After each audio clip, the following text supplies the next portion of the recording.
अस्सलाम वालेकुम। किचन के कामों को आसान कर देने वाली टिप्स। मुर्गी के अंदर सिर्फ 3/4 हिस्से में मसाला भरें, क्योंकि मसाला पकने से फूलता है। अगर उसे पूरा भर देंगे तो वो बाहर आएगा। आलू का मज़ेदार भुर्ता बनाने के लिए सबसे पहले आलू बेक कर लें। इसके बाद इसका छिलका उतारकर थोड़े से दूध और मक्खन में अच्छी तरह मैश करने के बाद हस्बे जायका मसाले डालकर पकाएं। इस तरह से आलू का भुर्ता जायकेदार और मज़ेदार भी बन जाएगा। 3 पाव चीनी शरबत की खाली बोतल में डालकर ऊपर से थोड़ा सा नीम गर्म पानी डाल दें। चीनी घुलकर शीरा यानी सिरप बन जाएगी। अब ये बोतल एहतियात से ढक्कन लगाकर फ्रिज में रख दें। मेहमानों की अचानक आमद पर आप इसी सिरप से शरबत, स्क्वैश या जूस तैयार कर सकती हैं और उस वक्त आपको ज़्यादा वक्त भी नहीं लगेगा।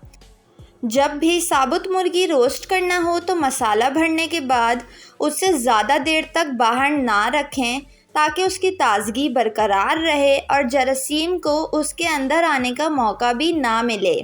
सब्ज़ियां पकाते वक्त जब तेल गरम करें तो इसमें 1 चुटकी हल्दी डालने के बाद सब्ज़ियां शामिल करें। सब्ज़ियों का कुदरती रंग बरकरार रहेगा। आम सब्जियों की तरह सलाद के पत्ते भी थोड़े से तेल में लहसुन, नमक और मिर्च शामिल करके पकाए जा सकते हैं।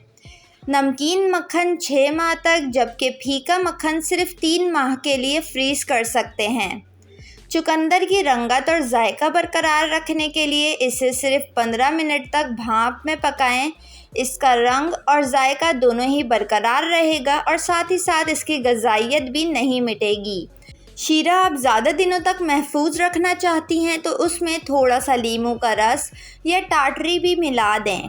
याद रखें, 1 बोतल के लिए चुटकी भर टाटरी काफ़ी होगी। बड़े केक को फ्रीज़र करने से पहले इसकी स्लाइस बनाकर हर स्लाइस के दरमियान बटर पेपर रख दें। इसके बाद केक को आपस में जोड़ दें और फिर फ्रीज़र में रख दें।